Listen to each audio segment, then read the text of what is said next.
What a game! কালকে king Kohli কি দেখালো ভাই!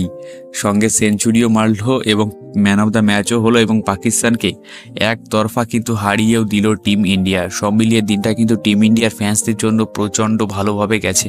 তারা তো প্রচণ্ড খুশি।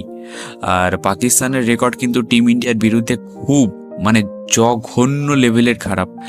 সেটা তারা কন্টিনিউ করেছে, কারণ ম্যাচের আগে প্রত্যেকেই জানতো খাতায় কলমে বা মুখে সবেতেই কিন্তু টিম ইন্ডিয়া পাকিস্তানের থেকে হাজার গুণ এগিয়ে। আর সেটাই কিন্তু ম্যাচে আমরা দেখতে পেলাম।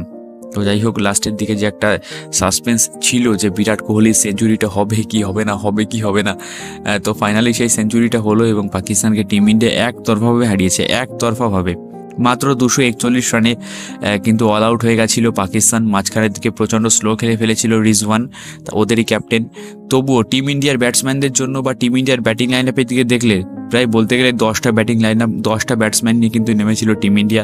তো সেদিক থেকে দেখতে গেলে কিন্তু এই রানটা টিম ইন্ডিয়ার ব্যাটসম্যানদের কাছে কিন্তু কিছুই না, মানে বলতে গেলে জল ভাত একদিক দিয়ে।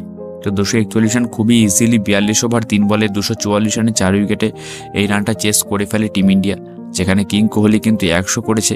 অন্যদিকে আইয়ার, সে কিন্তু মারাত্মক লেভেলের ফর্মে আছে বর্তমানে। ওডিআইতে 56 করে গেছে আইয়ার। শুভমান গিল করে গেছে 46। ছেলেটা ভাই প্রত্যেক ম্যাচে অনবরত খেলছে।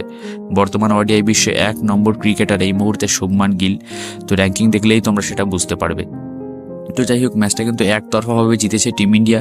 তোমরা কেমন কি এনজয় করেছো বলো ভিডিওর নিচে অবশ্যই কিন্তু কমেন্টে জানিও। আর টিম ইন্ডিয়ার কাছে পাকিস্তান বরাবরই প্রথম থেকে একতরফাভাবে হেরে এসেছে, আর এটাও গতকালকেও তার কোনো পরিবর্তন হয়নি। গতকালও কিন্তু সেই জঘন্যভাবে হেরেছে টিম ইন্ডিয়ার কাছে। সুতরাং টিম ইন্ডিয়ার কাছে এইসব টিম কিন্তু এখন বাচ্চা বলতে গেলে। যাই হোক, ভিডিওটা কেমন লাগলো ভিডিওর নিচে অবশ্যই কমেন্টে জানিও। সঙ্গে পরবর্তী ভিডিও তোমরা কোন টপিকে দেখতে চাও সেটাও ভিডিওর নিচে অবশ্যই কমেন্টে জানিও।